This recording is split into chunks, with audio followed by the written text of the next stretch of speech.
Now, the story of the Wildman goes back a long time.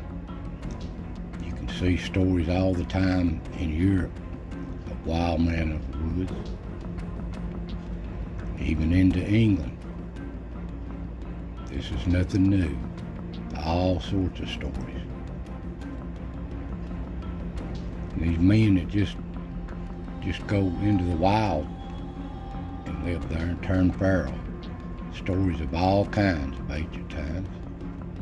Even knights fighting beasts as wild men into the forest.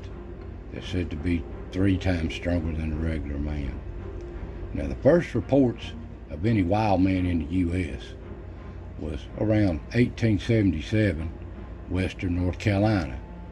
Some gold miners run into one, going to work in the mines prospecting, and they said they'd get together and they'd follow it and see what this is and where it's at. And they followed it to a cave. They didn't find it got away, but they went into the cave there and examined it and found a whole bunch of bones of all different types of animals. They don't say if there's any human bones in the stories, but that's what they found. And there was one here in 1896 around Cleveland, Tennessee. They caught a wild man in the forest. He was completely wild. They caught him, took him in, and eventually sent him to an insane asylum. And they steal all kinds of newspaper clippings from way back. Here's one of a warden captures a wild man after a desperate fight in these woods. All kinds of stories that's on the internet. Now, if you noticed, most of the stories of wild men is right after the Civil War.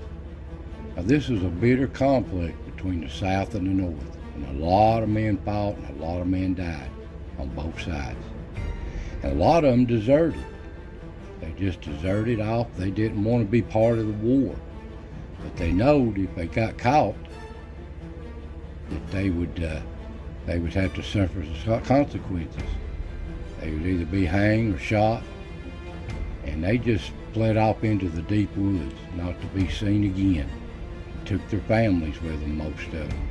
Now that's just stories way back in these mountains where nobody could find them. And after the war, they still couldn't come out because they'd be shamed or marked because they wouldn't fight for their country. Now here the Appalachia, you can see the Appalachia chain down through here. It's a lot of country, a lot of wilderness.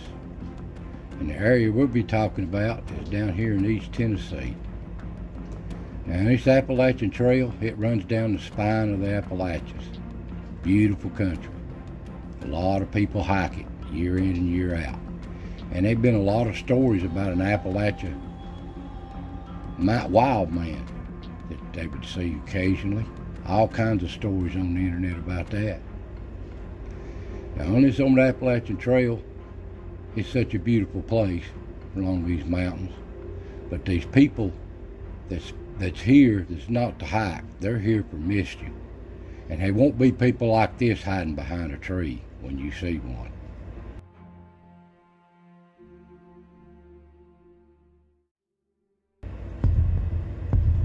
They're watching you. There'd be people like this just spring out at you, take advantage of you at night or camping or while you're sleeping.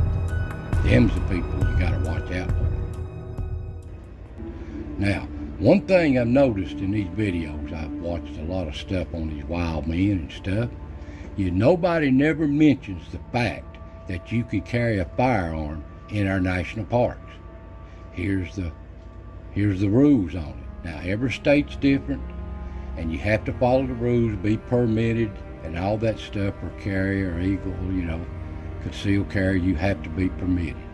Now, that's something that nobody never talks about.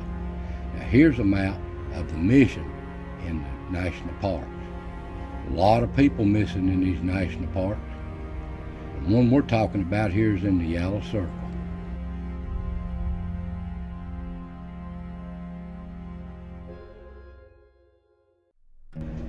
Now here in the Great Smoky Mountains, it's no exception. There's people missing here, been missing for years and decades.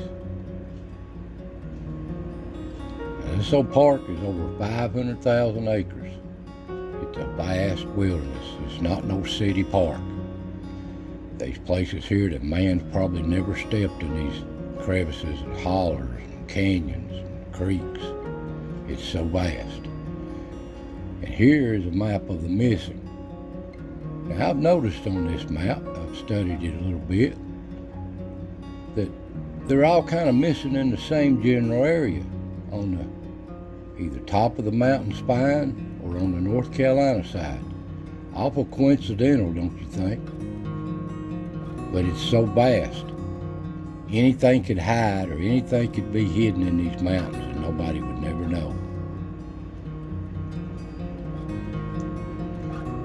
These mountains hold a lot of deep secrets. Now here, the most missing in the park, the most famous, is Dennis Martin. He went missing up on Spence's Field in 1969.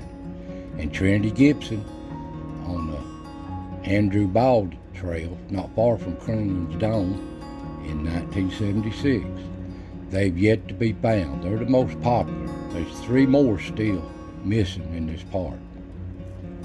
Now, most of them, accidents happen in the park or a bear attack. You know, bears do attack. You get in their territory or they got young. That does happen. But some cases can't be explained that way in these mountains.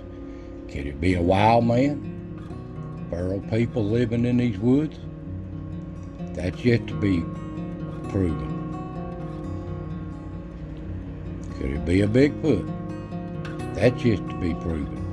Now, people have seen sightings on both styles of creatures. But I'd be more worried about the wild man than I would the Bigfoot.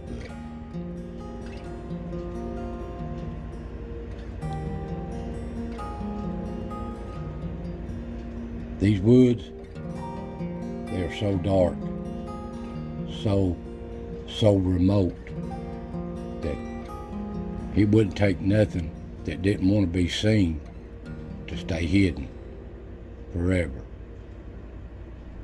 There's a lot of secrets in these woods. A lot of time has passed through it. These are probably the most ancient mountains in the world among them. The Smoky Mountains and the Appalachian chain.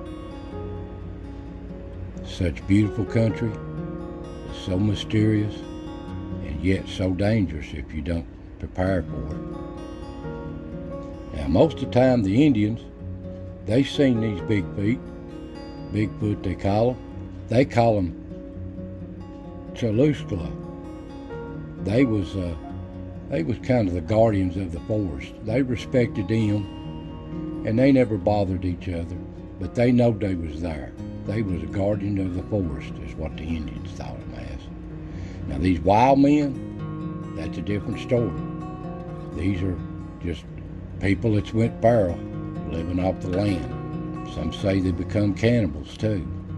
But the Indians were long gone when these started happening. They was moved off on the Trail of Tears. Now, this Great Smoky Mountains National Park, it is the most visited park in the USA. It's over 12 million visitors a year right now and growing. No other park comes close to the attendance that this park gets. And the traffic, you can imagine the traffic. 12 million visitors, but out of the 12 million visitors, there may be 1,000 or 2 on trail. And maybe just a few dozen to 100 that goes off trail. And when you go on these trails, just use your common sense. Go in groups, stay together, do not get separated, and stay on trails, and everything was just fine. It ain't nothing better than enjoying nature in these mountains.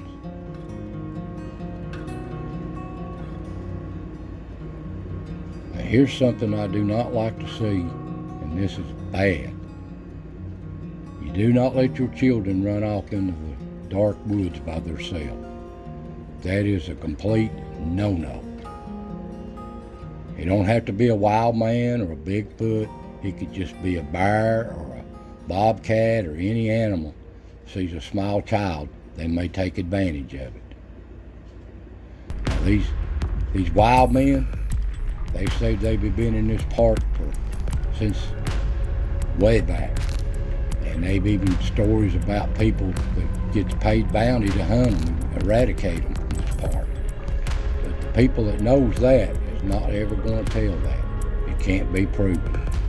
Now, you know it's strange when the Green Berets, when Dennis Martin went missing, they was in here on a mission on themselves just to get rid of these people.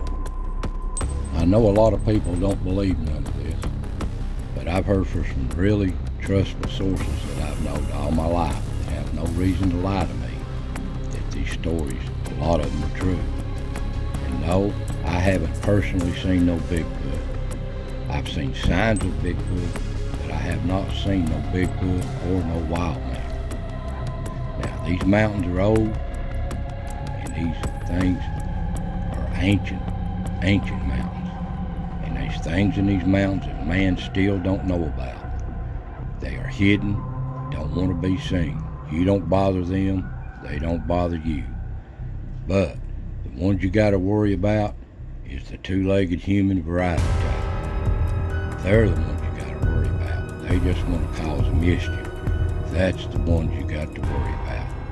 Now, I've seen and heard a lot of unexplainable things in these old mountains over the years. I've spent my whole life in them. But that's another story.